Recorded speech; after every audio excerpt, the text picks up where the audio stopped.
Good morning, everyone. So, for today, we will discuss lesson 5 of general mathematics, which is sequence and series. Okay, so before we proceed in our discussion, so we have here our learning objectives. Number one, we need to define, of course, what is sequence. Okay, we need to solve problem using sequence formula and even series formula, and then we need to identify if it is finite or infinite sequence class. So here I have a given example. We are asked to find its pattern and also the next term. So based on our given example number 1, okay, every number here class is added by positive 2. Okay, so pag ina-add natin yan into positive 2, okay, negative 4 added to positive 2, it gives us negative 4. Negative 4 added to positive 2, it gives us negative 2 naman po. Negative 2 added to positive 2, it gives 0. And 0 added to 2 is 2. Okay, then 2 added to 2 is 4. Okay, then of course, malalaman natin na yung kasunod ay mag-a-add lang po tayo ng 2, which is the answer is equal to 6. Ayun po yung susunod na term niya. Okay, next one naman po, we observe that every number is being multiplied by 3. So 1 multiplied by 3 is 3, 3 multiplied by 3 is also 9, and 9 multiplied by 3 is equal to 27. Therefore, if we will multiply 27 into 3, it will give us 81 as our final answer. Okay, nakita po natin yung pattern and also yung mga sagot natin based on the pattern. Okay, and on the third example, we have 1 half here. 1 half, if we add 1 half, it will give us 1. Pag nagdagdag tayo ng 1 sa 1 half, it will give us 1 and 1 half or 3 over 2 in improper fraction. And 3 over 2 or 1 and 1 half, if we will add 1 half, it will give us 2. And that is correct. 2 naman po yung nakuha natin. So therefore, if we will add 1 half to 2, it will give us 2 and 1 half, or in improper fraction, it will give us 5 over 2 class. And that is the answer here, or yung missing term po natin. Now, this 3 is an example class of sequence. So let's first define what is sequence. So when we say sequence, that is a list of numbers or terms with definite interval or exact differences. Correct naman. Definite interval, when we say definite interval, its pattern, okay, is the same from the start ng terms po natin hanggang matapos. Para-parehas po yung interval or yung pattern na ginamit natin. Hindi siya lumaktaw. Hindi siya from 2, mag-add ka ng 3. Hindi ganon. Okay, yung pattern niya is definite in equal interval. Ayun po yung definition ng sequence natin. And sequence class is also separated by commas. Correct naman po. Ayan, lahat ng given example natin, it is being separated by commas. And we used isang variable lang po yung gagamitin natin to represent sequence class. For sequence, we use A sub n, okay, where A that represent the sequence and then n yung missing term po natin. Okay, so we have two classification of sequence class. Number 1, we have the finite sequence, and then number 2, we have the infinite sequence. When we say finite sequence class, that is a sequence that ends with a term. Okay, so definite yung term niya. Meron siyang end term talaga. And when we say infinite sequence, from the word itself, infinite, okay, so sequence with continuous values and does not end with a final term. Kaya gumagamit tayo ng tatlong dot or ellipsis to represent the infinity. Okay? Aside from that, kung meron tayong classification, we have two types of sequence naman po. We have the arithmetic and geometric sequence. What is the difference between the two? Before kung ibigay yung kanilang definition, ibigay po muna ni ma'am yung formula nila.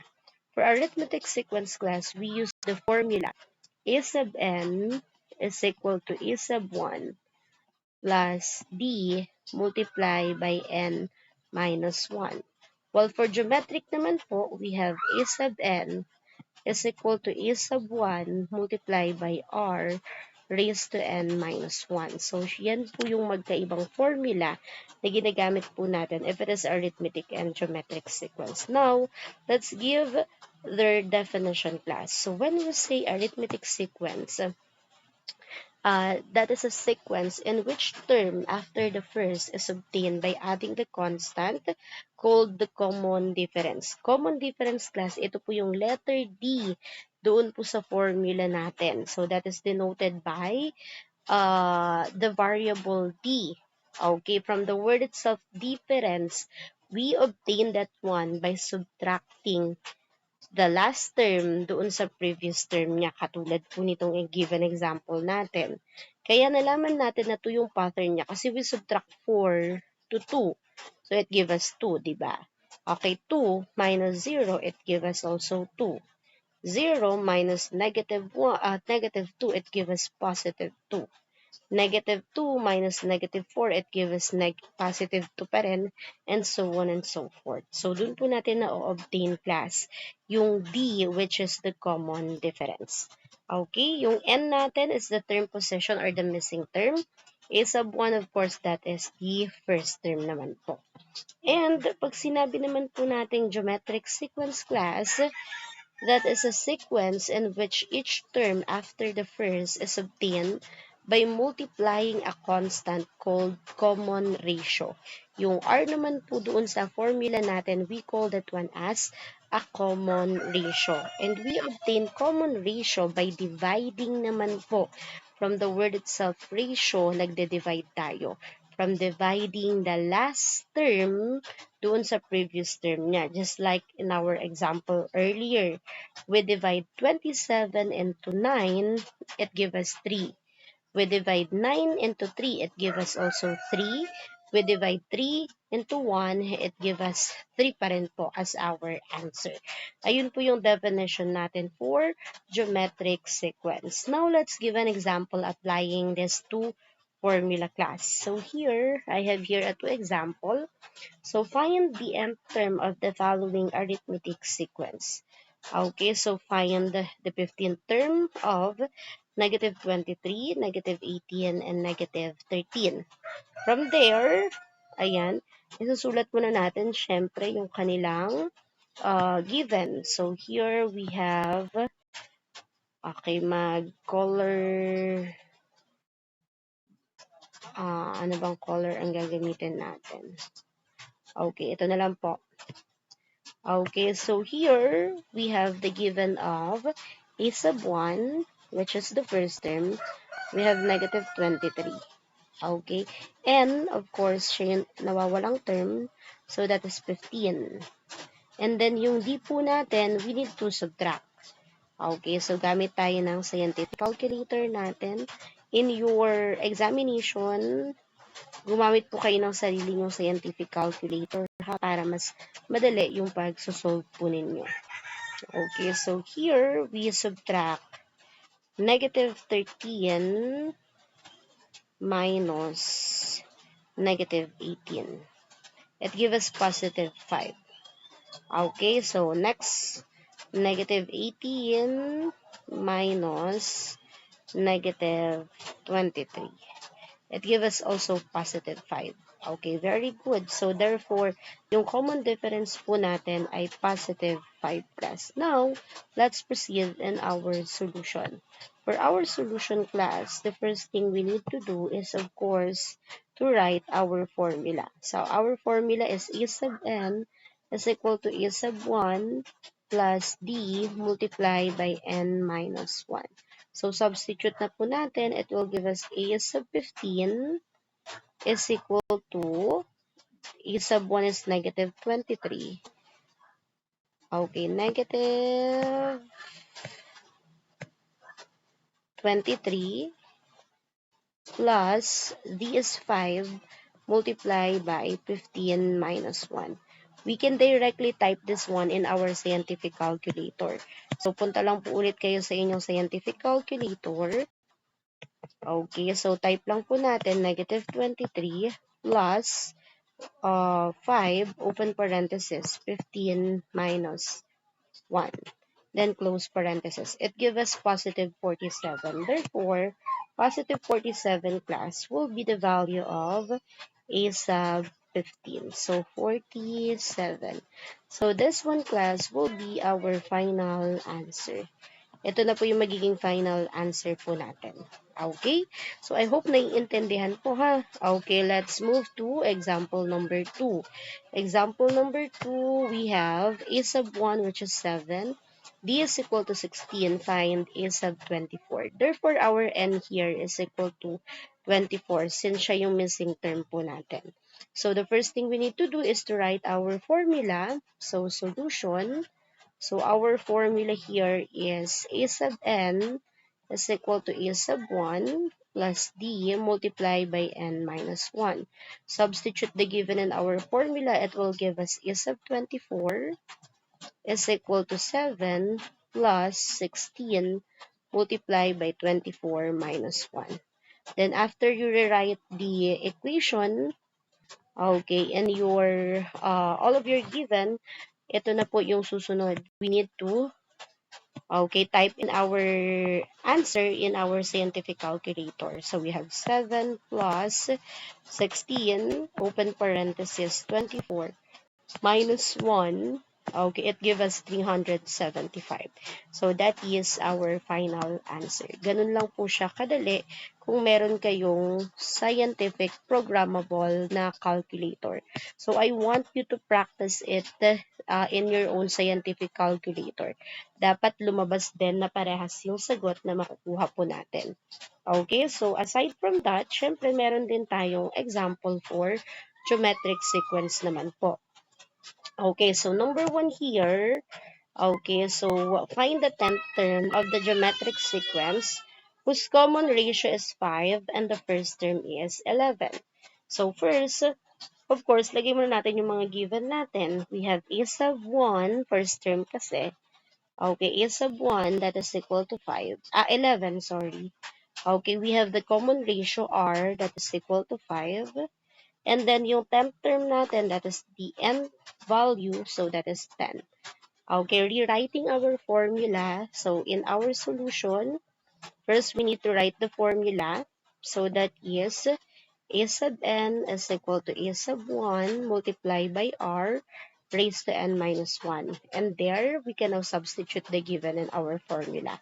So that will become a sub 10 is equal to 11 multiplied by 5 raised to 10 minus 1. For 10 minus 1, we simply write it as 9 na lang po. So, sulat uli ni ma'am. A sub 10 is equal to 11 multiplied by 5 raised to 9 para mas madali nating ma-type sa ating scientific calculator. Now, proceed naman tayo sa ating scientific calculator. So, let's input it in our cycle. So 11, open parenthesis, 5, and then close parenthesis, raised to 9. Okay, so it gives us 21,484,375. And that is the correct answer. Okay, so lagay po ni ma'am, 21,484,375.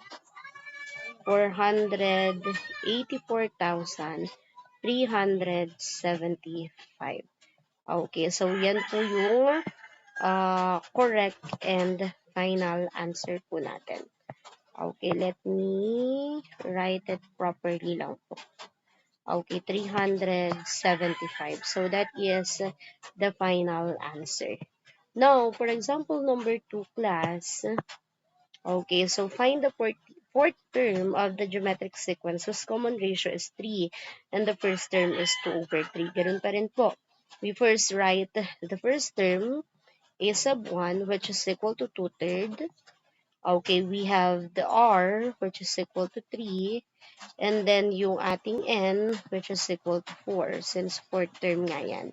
Okay, rewriting our formula for us to solve. Okay, we have a sub n is equal to a sub 1 multiplied by r raised to n minus 1. So, substitute lang po tayo. A sub 4 is equal to 2 over 3 multiplied by 3 raised to 4 minus 1. 4 minus 1 is 3. So, ano lang po natin, evaluate lang po natin, 2/3 multiply by 3 raised to 3 na po yung gagamitin natin since ayusin lang po ni ma'am. Okay, since 3 raised to 3 is 4 raised to 1. 4 minus 1 is equal to 3. So, 3 na lang po ilalagay natin dito. Yan na lang po yung itatype natin sa ating scientific calculator. So, ang una nyong gagawin is to press the fraction form, yung dalawang box sa taas. 2/3, then arrow po natin dito. Multiply by 3, then exponent 3. So, it gives us 18. So, therefore, class 18 will be our A sub 4. Okay, so that is our final answer here. So, A sub 4 is equal to 18. Yan po yung formula natin in sequence class. Okay, I hope you understand yung sequence po natin. Okay, now, let's move naman po kay series. So, when we say series class, lagi nyo pong tatandaan na pag sinabi pong series, ang lagi nyo lang dapat na matandaan sa kanya is that series represent the sum. Okay, when we say series, it represent the sum ng alin daw po ng terms of sequences. Kung may sequence ka, may given sequence ka na 2, 4, 6, 8, 10, okay, that is as an example of sequence, di ba? Kasi it's separated with comma. Pag sinabing series, kukunin lang po natin yung sum nila. So, we're represented by a capital letter S. So, S, bilangin natin kung ilan sila. 1, 2, 3, 4, 5. S of 5 is equal to 2 plus 4 plus 6 plus 8 plus 10. Then, i-add lang po natin sila. So, therefore, our S of 5 is equal to 18, 19, 20, 30, 30. So, S of 5 is equal to 30 plus. So, yan po yung definition ng series po natin. And in series class, we have two types. Kung sa arithmetic sequence, dalawa. Kung sa sequence, we have arithmetic and geometric. Sa series, ganun din po. We have the arithmetic and geometric. So here, ito po yung formula natin. Kindly screenshot. For series class, we have the formula for arithmetic series, which is S sub n is equal to n multiplied by a sub 1 plus a sub 10. A sub n all over 2. While for geometric naman po, S sub n is equal to a sub 1 multiplied by 1 minus r raised to n all over 1 minus r. Okay? So, madali na lang yung magiging clue sa inyo. Kasi kapag may r yan, alam natin na geometric yan. Okay? Yung a sub n naman po dito, that is the last term. Yung pinaka-value po niya. Hindi yung placing ng n ha. Yung pinaka-value po niya. Okay? So, let's give an example here. Okay, so ito po yung given example natin, number 1. So, find the sum of the first 20 terms of the arithmetic series. If a sub 1 is equal to 5, and a sub 20 is equal to 62, and n is equal to 20. Yung n po natin, that is the missing term. Now, this is the formula for our arithmetic series. So, S sub n is equal to n multiplied by a sub 1 plus e sub n divided by 2. So, let us now substitute the given in our formula. So, it gives us S sub 20 is equal to 20 multiplied by 5 plus 62 divided by 2. Now, let's type in this one in our scientific calculator para malalaman natin yung sagot. So, fraction form po muna. 20, open parenthesis, 5 plus 62, close parenthesis, then arrow down divided by 2. So, it gives us 670. So, 670 class will be our final answer. Okay, the same formula lang po ang gagamitin natin dito sa second example po natin. On our second example class, we have e sub n is equal to 5, A sub 1, A sub 1 is equal to 5. A sub 9 is equal to negative 51. We are asked to find S sub 9. Therefore, our N is 9. So, this is our formula.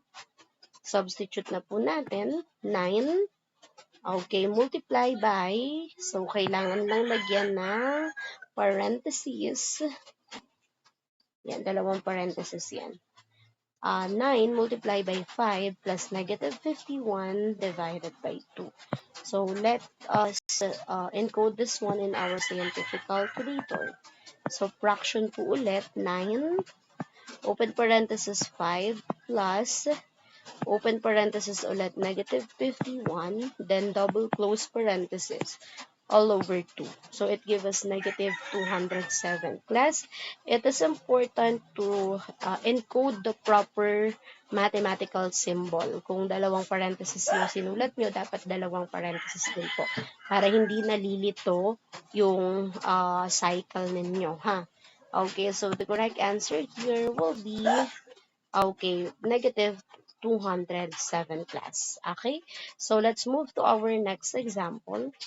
So, dito naman po naka-geometric naman po tayo, geometric series.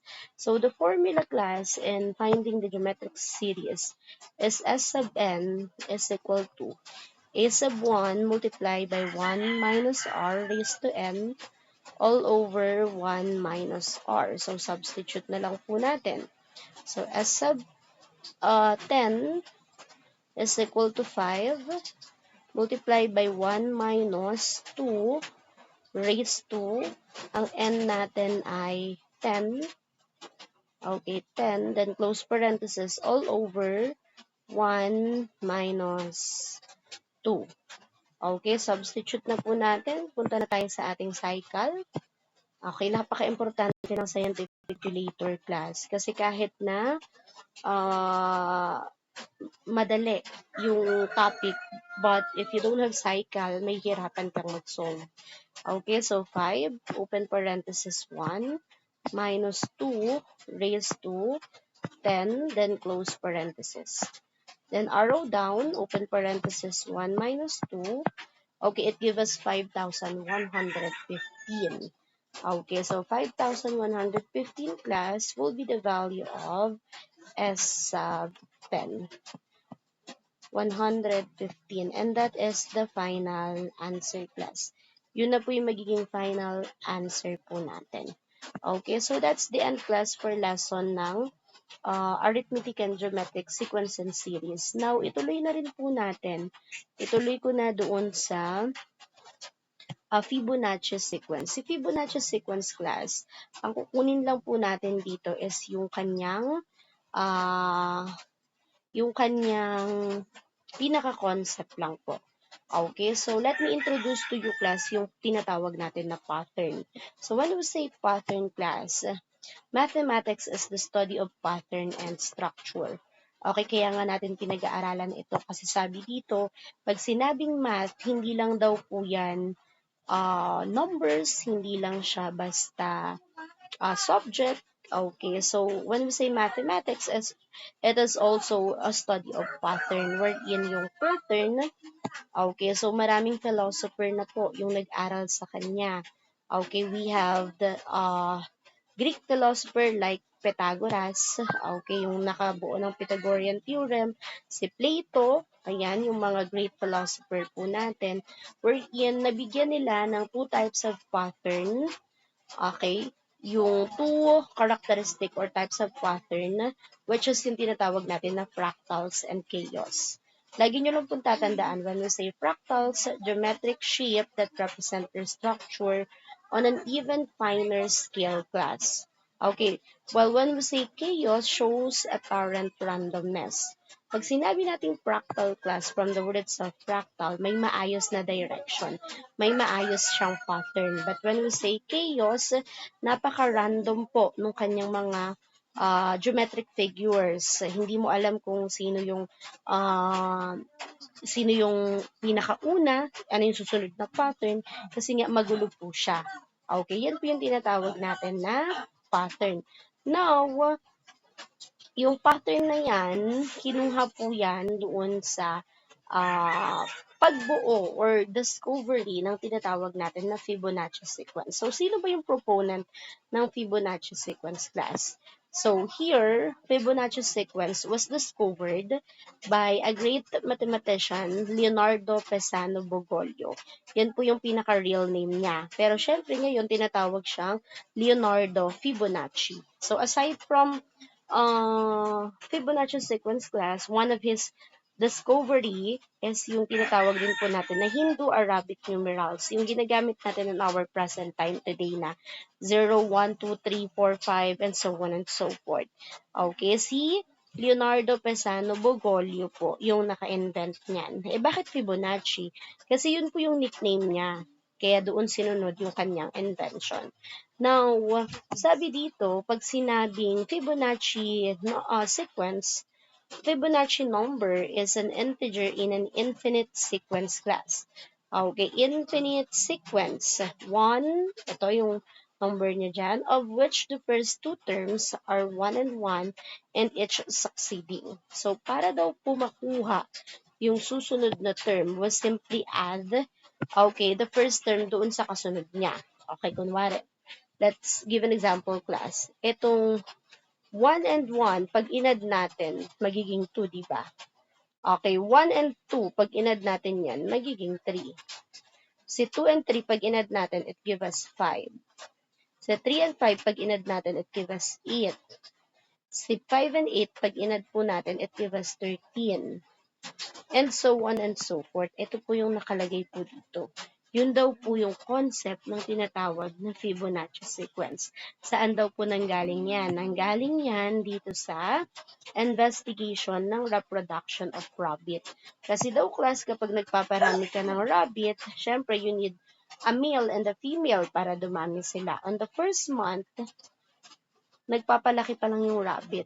On the second month, nag-matured na siya. Kaya niya ng mga anak. Pero one pair pa rin sila. On the third month, syempre, yan, nag-matured na. Ito na, yung kanilang na-reproduce. So, on the third month, dalawang pair. On the fourth month, itong pinaka-matured, naka-produce ng dalawa. And then, the first one, nakapag-produce din ng isa. So, tatlong pair na.